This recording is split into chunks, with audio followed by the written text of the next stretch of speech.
जीर्ण विना लोग सभी,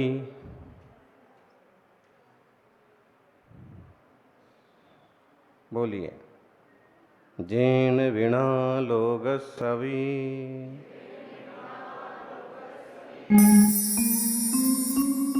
बहारू सब बहाना निबहाई, तम भुवनेक गुरुणो नमो अणेगंत वारसा।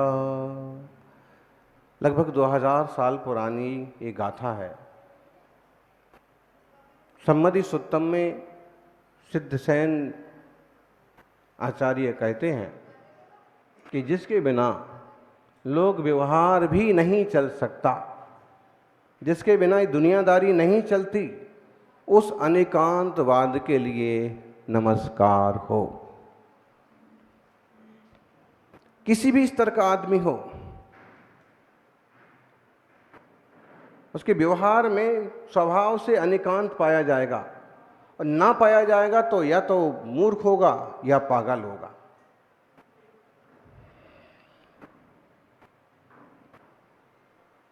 आज हम सभी अनेकांतवाद सामाजिक समरसता का आधार, इस विषय पर मंथन करने को उपस्थित हैं।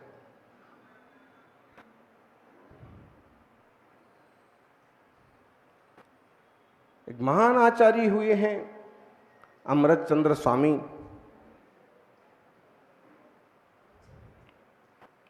पुरुषार्थ सिद्धि के मंगलाचरण के तुरंत बाद उन्होंने एक श्लोक लिखा, परमागमस्य जीवम निषिद्ध जात्यंध सिंधुर विधानम सकल नैविलिसतानाम विरोध मथनम नमाम्यनेकांतम। बोले जो परमागम का बीज है, जो सम्यक दर्शन का आधार है, जिसने छेद लोगों, अंधे लोगों के हस्ती संबंधी विधान को दुरुस्त किया,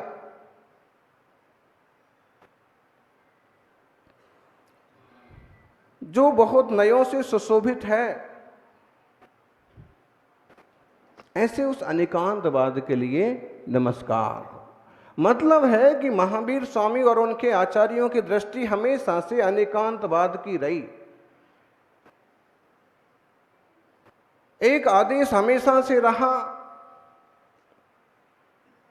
आचरण में अहिंसा, विचार में अनेकांत और जीवन में अपरिग्रहवाद होना चाहिए, तभी इंसान इंसान कहला सकता है। जिसके जीवन में अपरिग्रहवाद नहीं है, ओनली केवल संग्रह वृत्ति है, वो इंसान नहीं है। जिसके आचरण में अहिंसा नहीं है, हिंसा है, वो इंसान नहीं है। और जिसके विचार में अनेकांतवाद नहीं है, इसे आप किस तरफ से इंसान कहेंगे? आचरण में अहिंसा, विचार में अनेकांत, विविध पहलू वाली सोच, और जीवन में अपरिग्रहवाद। अभी आप सुन रहे थे,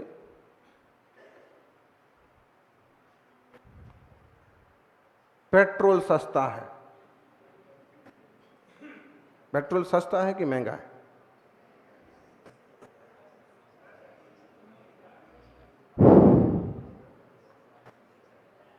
जिन लोगों को शिकंजी की आदत है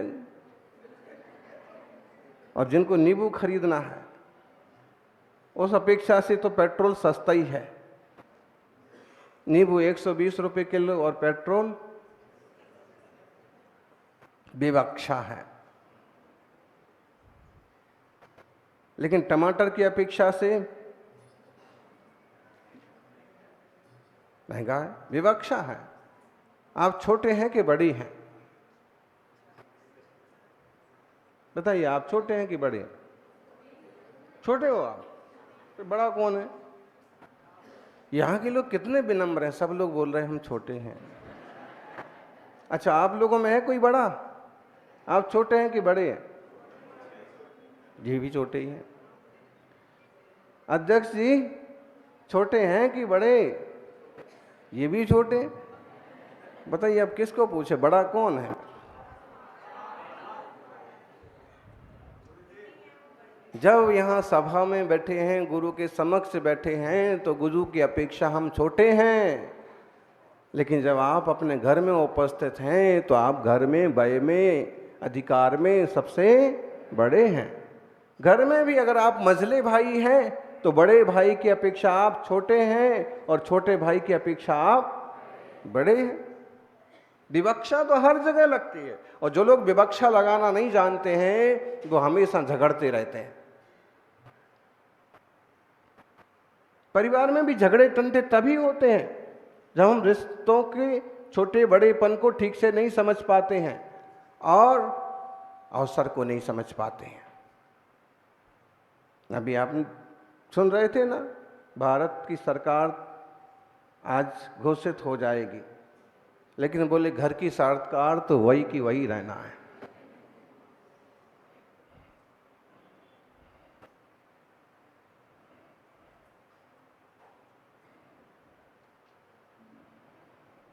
अब पता है कि वही की वही सरकार रहना है, तो एडजस्टमेंट करके चलने में ही फायदा है।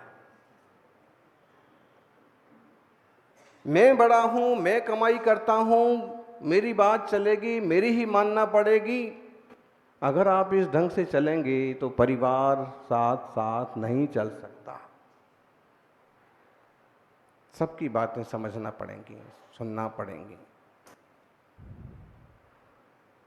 समझ करके मिलजुल करके काम करना पड़ेगा। बड़े को बड़ा समझना, छोटे को छोटा समझना।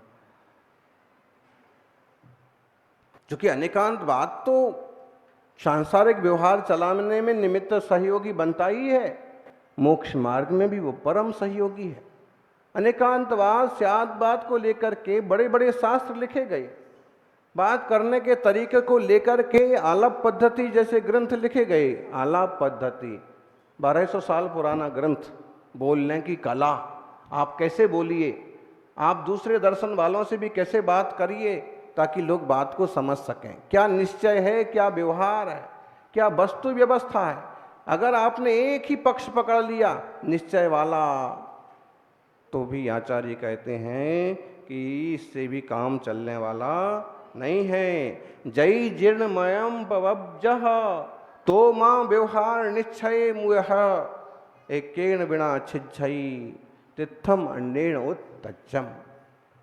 अगर जिन मार्ग में साधना करते रहना चाहते हो, आगे बढ़ना चाहते हो, तो व्यवहार और निश्चय का एकांत मत करो। क्यों? क्योंकि अगर केवल निश्चय बात का एकांत करोगे तो व्यवहार का लोप हो जाएगा, तीर्थ का लोप हो जाएगा, धर्म नहीं चल पाएगा, मंदिर और पूजा खत्म हो जाएंगी। और केवल व्यवहार का पक्ष करोगे तो तत्व का लोप हो जाएगा। दोनों भी जरूरी हैं।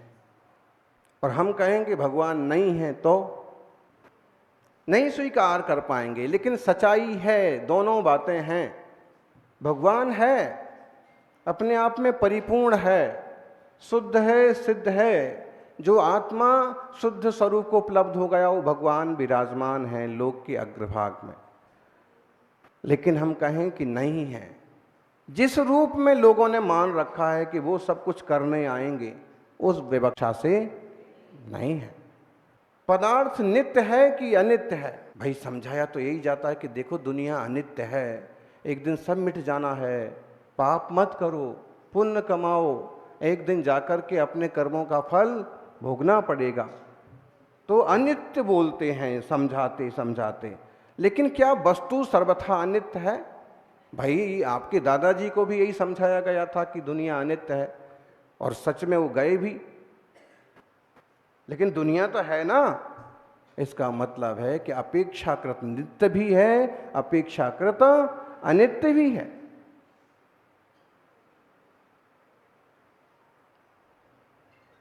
आप महान हैं कि कमजोर हैं? अपेक्षाकृत आप महान हैं। अपेक्षाएं लगाना पड़ती हैं, समझना पड़ता है कि हम किसके साथ किस तरह का व्यवहार करें।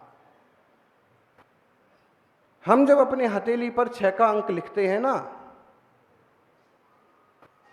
तो हमारे लिए वो 6 का अंक होता है, लेकिन जब वही हथेली हम आपको दिखाते हैं तो आपके लिए 9 का अंक होता है। मतलब है कि सोच में फर्क हो सकता है, वस्तु एक है, वस्तु को देखने के तरीके अलग अलग हैं। इसलिए किसी ने मान लिया भगवान ऊपर है, किसी ने मान लिया नीचे है, किसी ने मान लिया है, किसी ने माना नहीं है। और समाज की दशा तो ये है कि भगवान पर, ईश्वर पर श्रद्धा करके अगर सच में भगवान पर श्रद्धा कर ली जाए तो दंगे फसाद खत्म हो जाएंगे।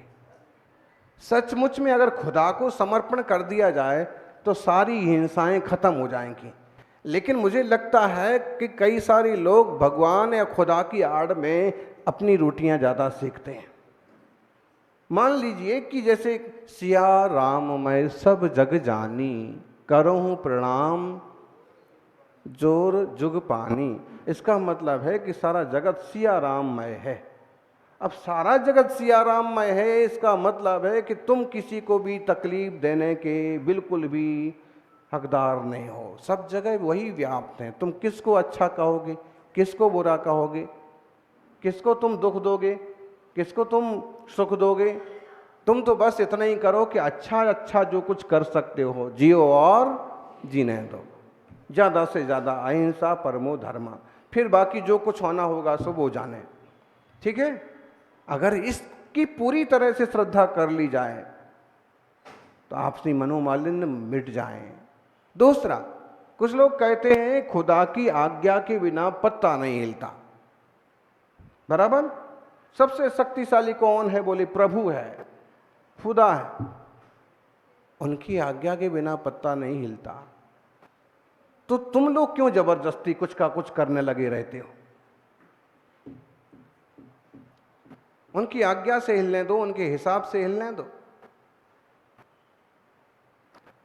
दुनिया में अगर कोई दूसरे तरह से धर्म मान रहा है तो निश्चित है कि खुदा के बिना पत्ता नहीं हिला है, शायद ये वाला पत्ता भी उनकी आज्ञा से हिल रहा होगा।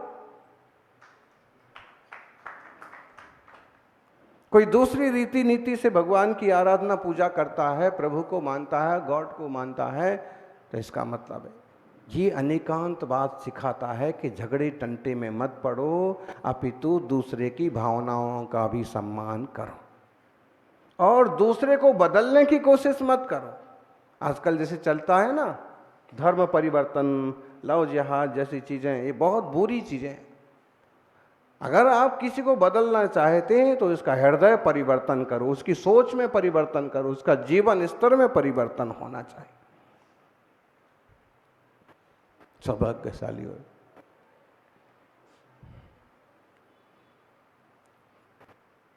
व्यवहार भी नहीं चलता है अनेकांत शादवाद नए निक्षेप के बिना। और जैन सिद्ध शास्त्रों का ये बहुत गंभीर विषय है और हम आज आपके सामने एक गंभीर विषय लेकर के बैठे हैं।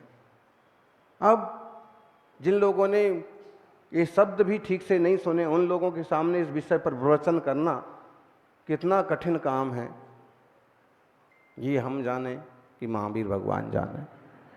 लेकिन फिर भी जिनवाणी बहुत प्यारी और मीठी है, जब उसे ठीक से पेश किया जाता है तो लोगों को समझ में भी आती है। एक छोटा सा उदाहरण लीजिए। महावीर स्वामी एक सम्राट के बेटे थे। सिद्धार्थ उनके पिता का नाम था, माँ त्रिशला थी और 7 खंड का उनका अपना बहुत बड़ा महल था। दोस्तों के साथ भी मिलते जुलते थे, उन्हें भी धर्म की बातें, तत्व की बातें, प्रकृति से प्यार की बातें, जीव जंतुओं के कल्याण की बातें सिखाते थे, खेल भी खेलते थे।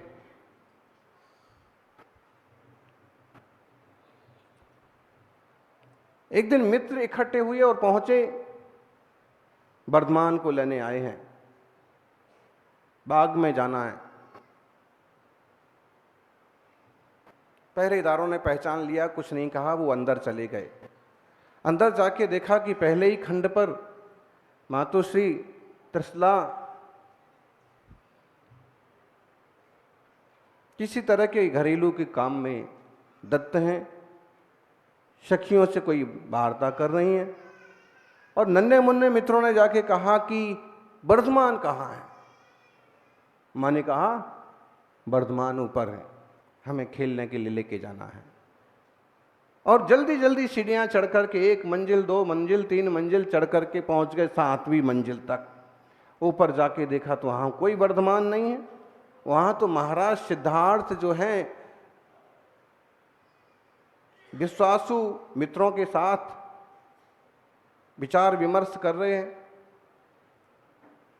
बच्चे थोड़ा शक पका गए, वर्धमान तो नहीं है, लेकिन वर्धमान के उन्हें विनय से कहा, प्रणाम किया महाराज को और कहा कि मैं वर्धमान को देखते देखते आ गए, हमें क्षमा करना। लेकिन वर्धमान कहाँ है? पिता ने कहा कि वर्धमान नीचे हैं। बच्चे बच्चे होते हैं, फटाफट खटाखट दौड़े और दौड़ने लगे। इतने में एक बुद्धिमान ने कहा कि देखो नीचे तो नहीं थे, ऊपर भी नहीं है, इसलिए हम हर एक मंजिल पर देखते हुए जाएंगे। और ढूंढना चालू किया। चौथी मंजिल पर पहुंचे, देखा कि वर्धमान संगमरमर के पत्थर पर और एकदम शांत और ध्यान मुद्रा में बैठे हैं, अध्यात्म योग में लीन हैं। राजकुमार अवस्था में भी जन जन की चिंता एक क्षत्रिय को ही हो सकती है। जगत के कल्याण की भावना, उस समय की जो उथल पुथल, कहते हैं एक जमाना वो ऐसा खतरनाक था कि ब्राह्मण लोग तक यज्ञों में जानवरों की बलि देते थे। आम लोगों की बात तो अलग है। कुछ ही ब्राह्मण, कुछ ही ऐसे लोग बचे हुए थे जो सही सही रास्ते पर चल पा रहे थे। और इस संक्रांति के माहौल में वर्धमान अक्सर कर एक तरह की चिंता, एक तरह की चिंतन में डूब जाते थे। अबलाओं के साथ दुर्व्यवहार होता था, नारी शक्ति की कोई कीमत नहीं थी, बेचा और खरीदा जाता था। जीव मात्र बराबर है, प्रत्येक आत्मा भगवान है, प्रत्येक आत्मा कल्याण करके भव पार हो सकता है। इस तरह की गहन चिंतन धारा में वर्धमान विराजे हैं और मित्र ठक ठक करते हुए वहां तक पहुंच गए। घेर लिया, घेर के बैठ गए, वर्धमान को झकझोरा, हिलाया। तुम तो यहाँ ध्यान में बैठे हो और हमने तुम्हें